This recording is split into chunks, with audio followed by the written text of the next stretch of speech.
Assalamualaikum warahmatullahi wabarakatuh. Bismillahirrahmanirrahim. Alhamdulillahilladzi waqafa. Wassalatu wassalamu ala sayyidina Muhammadinil Mustafa wa ala alihi wa sahbihi ahli sidqi wal wafa. Saudara kaum muslimin di mana saja berada yang dirahmati Allah. Hari ini Sabtu tanggal 31 Desember tahun 2022.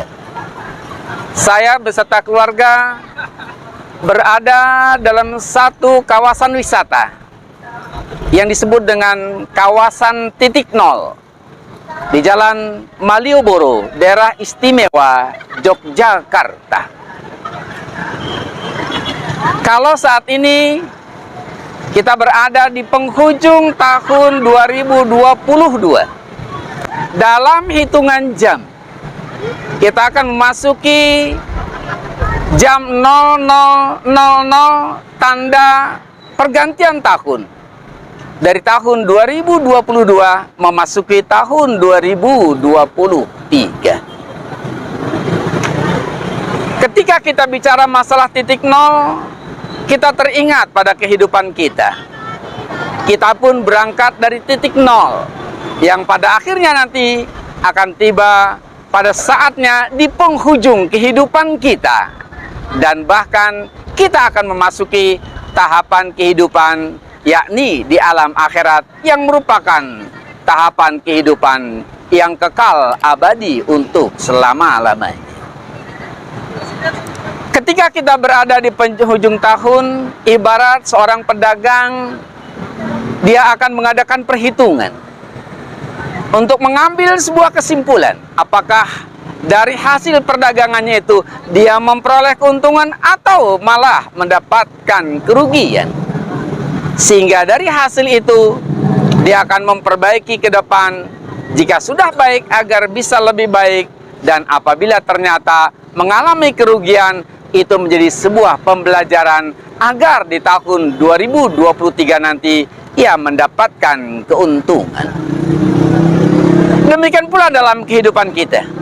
Hasibu anfusakum qabla an tuhasabu.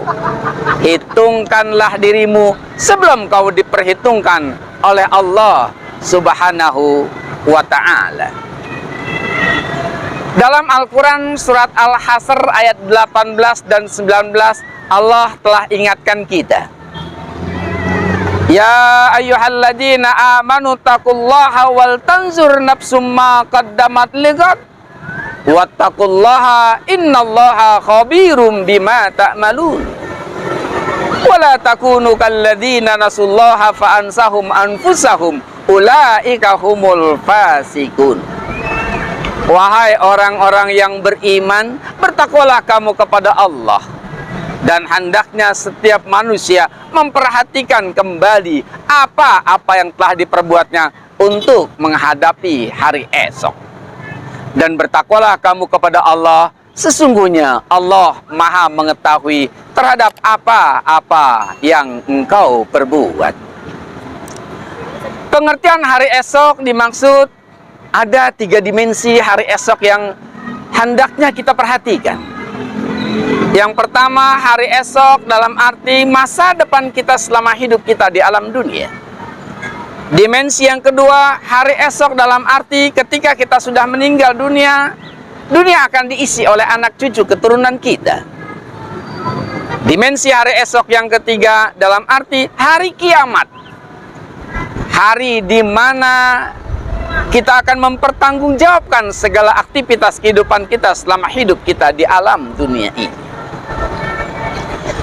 Hari esok dalam artian hari esok yang pertama adalah hari esok masa depan kita selama kita hidup di alam dunia. Dan setiap kita pasti punya keinginan yang sama, masa depan kita menjadi masa depan yang baik, masa depan yang cerah, masa depan yang gemilang, masa depan yang penuh keberhasilan. Dan saat inilah kita akan terus mempersiapkannya.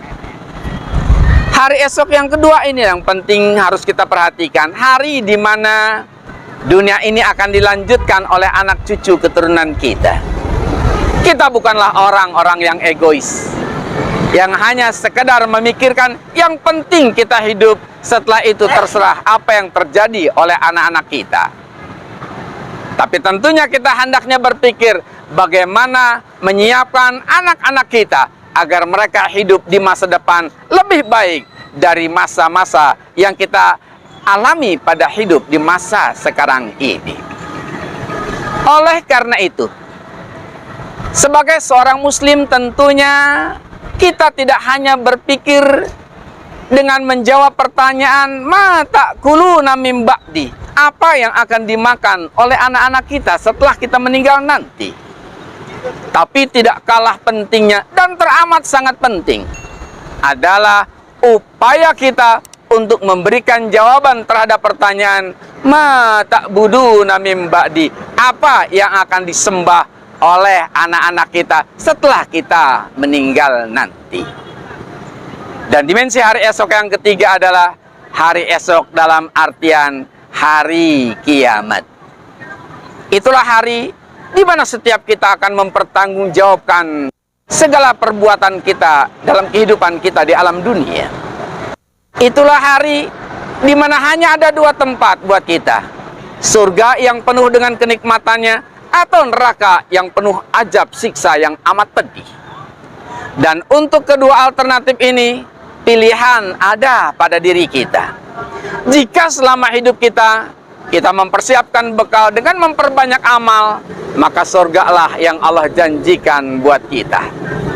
Tapi kalau dalam kehidupan kita selama hidup di alam dunia ini, kemaksiatan yang justru kita perbuat, na'udzubillah, neraka yang penuh dengan azab siksa yang amat pedih. Karena itu dalam ayat 19-nya Allah ingatkan kita, wala takunu kalladzina nasullaha fa'ansahum anfusahum ulaika humul fasikun.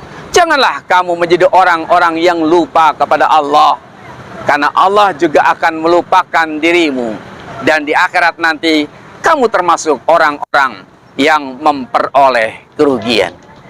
Mudah-mudahan kita termasuk hamba-hamba Allah yang menjadikan di penghujung tahun 2022 ini untuk mengevaluasi diri, mengintrospeksi diri, dan memperbaiki diri agar di tahun 2023 kita lebih baik lagi dalam segala aspek kehidupan kita.